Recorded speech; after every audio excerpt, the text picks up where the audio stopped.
this is where honestly the purpose also really makes a difference, because if you have a clear mission statement that everybody in your company knows, and then they know how that applies to their role individually, and there's language that goes along with that, how they dress. We are known for going out dressed in pink everywhere we go, all of our networking things.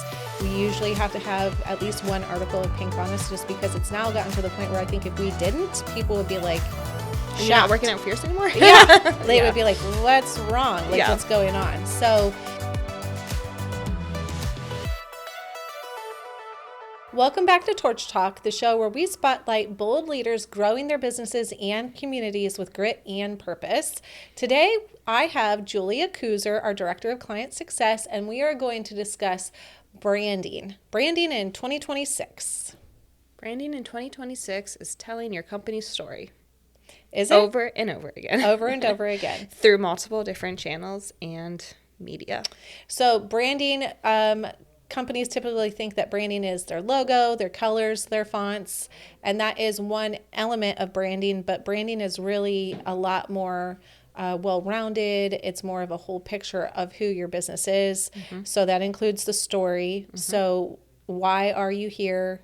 Who are you here to exist for? What is your mission, your vision, your values? Mm-hmm. And then how do you want people to feel when they're interacting with you as a company? And the story that you have really does come together to shape the experience that you want your clients to have. So if somebody is sitting down to assess their branding in 2026, the first thing that we would recommend that they look for is clarity. Mm-hmm. So what does clarity mean? What do they need to figure out? So clarity is their message. That's who they are, what they do, why they do it, and their target audience or whoever's interacting with that brand needs to know those answers very, very quickly when they interact with their brand. And that could be interacting with their brand through their website, through their social media, through a print ad, through a billboard, whatever that platform is. The message needs to be very clear of who they are, what they do, and why they do it. We are actually a really good example of this. So we've done a little bit of analyzing. We're heading into 5 years of Fierce, which is super exciting. But we have always said that we specialize in service-based businesses, but we haven't really applied that into our marketing before. And it's been really hard for us because we don't like to say no to clients or projects. Like, we can do all of the things, but you and I have been kind of wrestling back and forth with that. What I have found through that process is it's creating a lot of clarity. So how do we set goals, and where are we focusing, and where we go? Having clear branding guidelines and a clear branding message that really supports what you do best and the type of experience you want your clients to have helps almost drive your decisions and help give direction to the focus so you know what to do. So like for us, well, I guess give us some examples of what that means for Fierce. So what we've just done is that. So clarifying the message of who we exist for. Fierce is marketing focused on relationships and results, and we've added a little caveat for service-based businesses. So that is that lead generation, that brand awareness for a service-based business means a little bit different than for any e-commerce client, for example.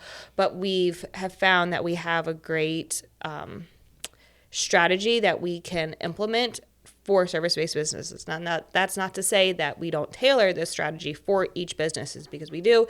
Each business is different in what their goals are and what their objectives are and how that strategy needs to show up. But we've kind of created that clarity around that message. Taking that message, then we're applying it to our website. So we're refreshing our message on our website, the look and the feel of it.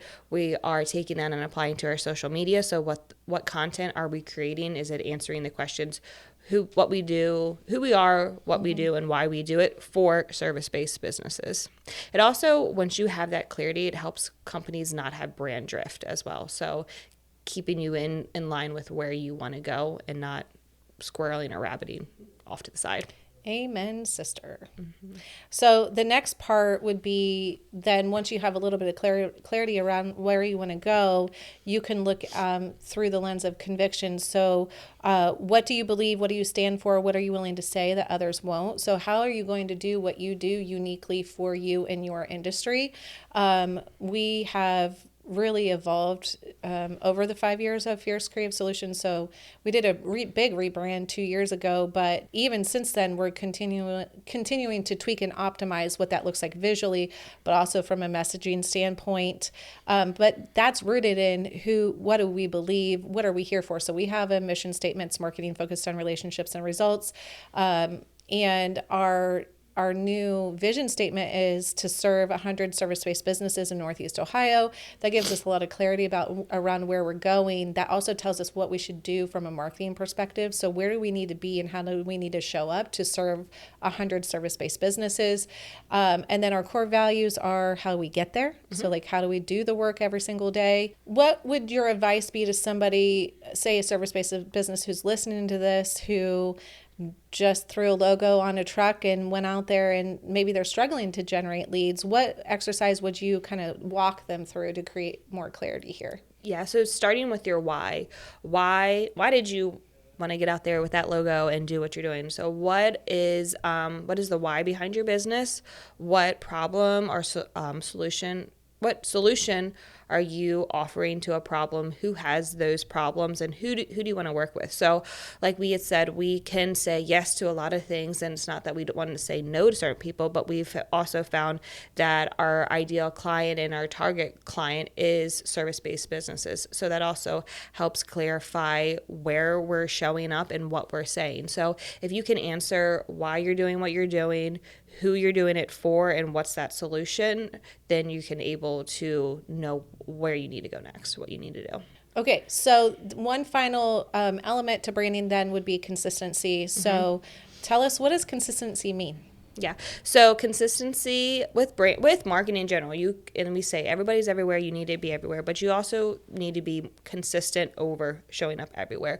So consistency is kind of what it sounds like, doing the same thing over and over again. So sharing that message over and over again. You can't just say who you are once and then not say it ever again. So new people are going to be interacting with your brand on a daily basis. So you need to make sure you're explaining who you are, what you do, and why you do over and over again in multiple different ways to keep it unique, to keep it fresh. But you just need to keep showing up with that same message over and over again. You need to say the same thing 100 times rather than 100 things one time. Correct. I would also say consistency is making sure that your brand is represented in the same way across multiple channels. Correct.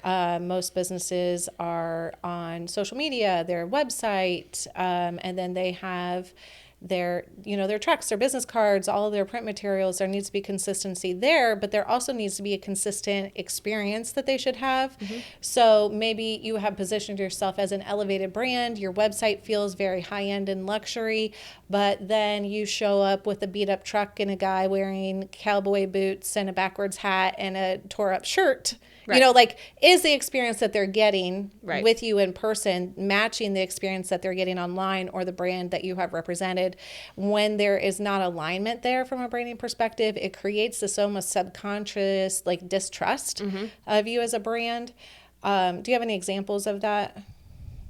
I mean, that's a perfect example of the website looking elevated and then your service provider showing up not elevated. Well, that means communication standards. Yeah. So how are you answering the phone, and how do your salespeople talk, and do you have selling language that needs to be defined? Everybody gets to put their personal style on it mm-hmm. and use their own language, but this is where honestly the purpose also really makes a difference, because if you have a clear mission statement that everybody in your company knows, and then they know how that applies to their role individually, and there's a language that goes along with that, how they dress. We are known for going out dressed in pink mm-hmm. everywhere we go. All of our networking things, we usually have to have at least one article of pink on us, just because it's now gotten to the point where I think if we didn't, people would be like, are you not working out Fierce anymore? Yeah. They would be like, what's wrong? What's going on? So if you can create that type of visibility with your brand, so what's unique to you? It may not always be a color. It might be a different type of experience or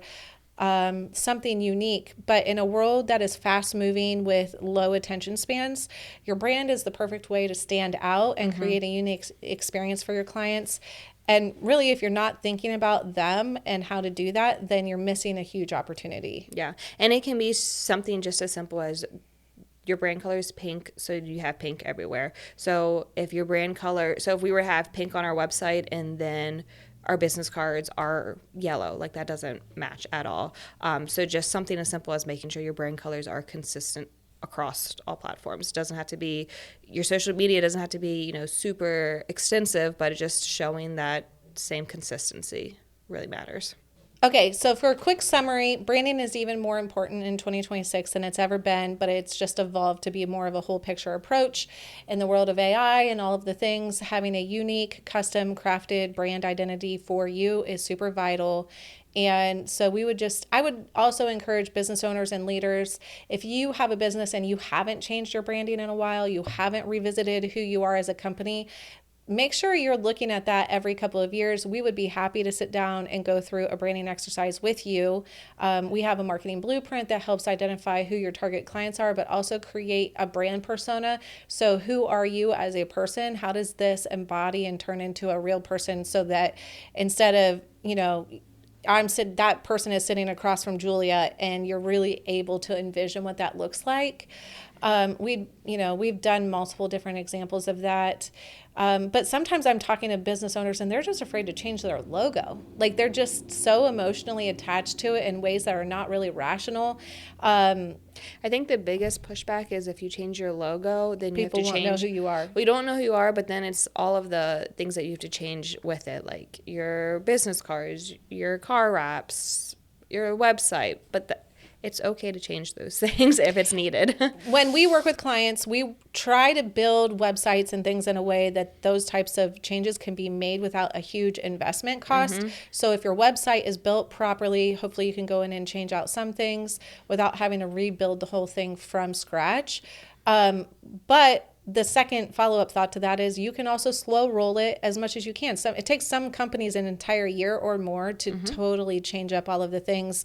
Like I would tell a service-based business that has a bunch of trucks out there, if you replace your trucks every couple of years, then just do it when you're buying them, and eventually through osmosis, all of those trucks will be done. Usually we're not rebranding to the point where you have totally lost the identity, that the old one doesn't feel like you at all and the new one feels so totally different. We did that for us, but not for everybody else.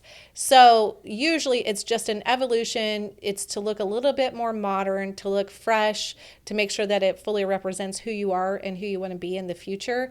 And hopefully it will also evolve with you for the next couple of years, but it's always just worth revisiting. Like I would say every 3 to 5 years, is this still relevant? Do we have clear mission, vision, values? Does that line up with our brand? Do we have a good customer experience? And are we showing up consistently across all channels? Mm-hmm. So if you need help reviewing your branding, if you want to revisit it, if you just have questions, reach out to us. You can look us up on fiercecreativesolutions.com. You can reach out to me or Julia directly. We would be happy to sit down and have a chat with you. Thanks for tuning in to Torch Talk. If today's story sparks something in you, share it with a future changemaker, colleague, or friend. Until next time, stay inspired, stay intentional, and keep your fire burning.